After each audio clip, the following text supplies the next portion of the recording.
Hello there, folks. Hey, this is Joe Wazoo here. Hey, this quick video is going to talk about an alarm message, but a really cool idea that my friend Mark called me about yesterday that he does. Mark has hundreds of Redline HMIs on his skids all over the country doing something. I don't know what they do, but they do something.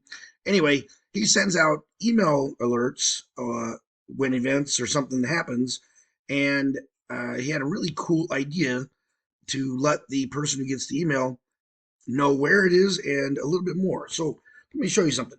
Right now, I'm looking at a HMI here that is live running on the web browser, but I want you to notice that the IP address right here is connected to my local office network. Okay, so that's my local office network, but I have this also set up where you can connect this over the internet, and so therefore it has a public IP address.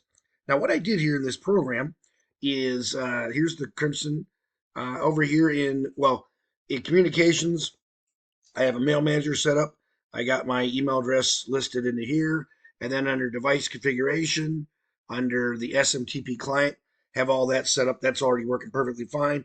But if I go over into data tags, and I got a tag here called send alarm, and on the alarms tab, this is where Mark's idea is brilliant. Here in the event name, he does a couple things. One, he went ahead and put the little HTTP address for the web browser of that particular unit, and his are all unique, different because they have cell sleds everywhere. So that's one thing. And then number two thing that Mark I thought had was interesting, besides saying you can say what the event is he also puts the address in there of the location. So in this case, this HMI happens to be located at 1600 Pennsylvania Avenue, Beverly Hills, California, 90210. It's where all the comedians live anyway. So and then at the end of this, I also added a alarm counter. Basically, every time that this goes on, it counts. Now, this tag or this alarm is tied to the send alarm tag, and you notice it's in the active on, and then down here in the active off, I'm just sending the counter, which is a tag, but I got to convert it to a text. So I'm using the int to text function. Here is the mail to, that's the name I'm picking. And of course, up here is the same email address that's set up in the email server. So, and then on the display pages, just this little button right here will manually kick this in. So let's go ahead and check this out. We go here. Just so you know, prior to sending this out, if I go to my email, I've got a folder set up here ready for this thing. So let's see if it works. So here we go. We got this thing working. Let me turn this off, turn it on. Let's see if it's live. There you see. All right, let's go ahead and trigger this. Boom. Turn this on.